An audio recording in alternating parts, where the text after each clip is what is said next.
Sir आपली I D नाही sir, I D पाहिजे गळ्यात, आपली आय डी नाही सर. आपण शासकीय आहेत,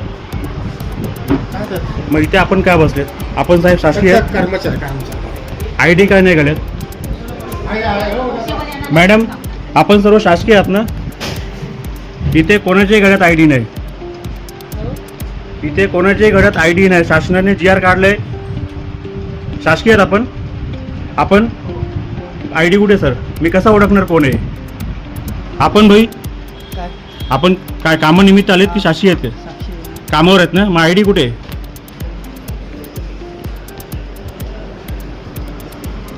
मॅडम आपली आय डी नाही गळ्यात, मला कसं माहीत पडणार की आपण कोण आहात? सर आपली आय डी नाही गळ्यात, आपली आय डी नाही.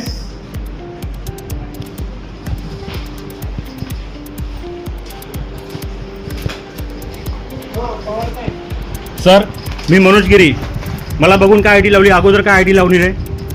शासकीय GR आहे साहेब, नियमाचं पालन करा.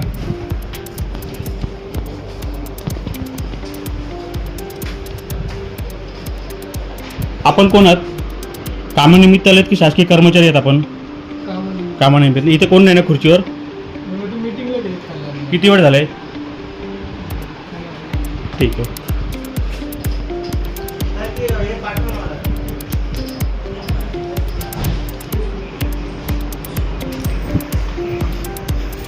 नमस्कार, मी मनोज गिरी, कल्याण डोंबिवली महानगरपालिकेचा एक जागरूक नागरिक, आणि माझी पण इच्छा आहे की नागरिकांनी सुद्धा जागरूक व्हावं.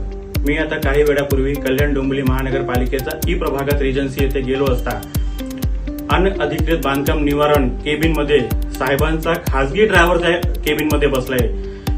नंतर मी व्हिडिओ काढली, बघतोय तर जवळपास कुठल्याही कर्मचाऱ्याच्या गाड्यात ओळखपत्र नाही.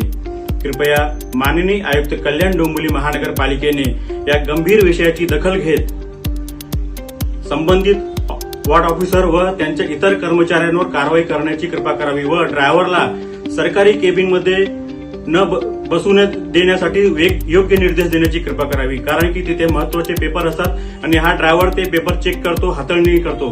म्हणून माझी नम्र विनंती आहे माननीय आयुक्त कल्याण डोंबिवली महानगरपालिका की जे शासकीय कर्मचारी आहे फक्त त्यांनाच केबिनमध्ये बसायचं निर्देश देण्याची कृपा करावी. सगळ्यांच्या गळ्यात आय डी पाहिजे. लोकांना समजू द्या की हे कोण आहेत. खासगी लोकांना सरकारी केबिनमध्ये बसायची परवानगी माझ्या माहितीप्रमाणे तरी नाही, परंतु कदाचित या प्रभागात असेल. जर नसेल तर कृपया आयुक्त महोदयांनी कारवाई करण्याची कृपा करावी.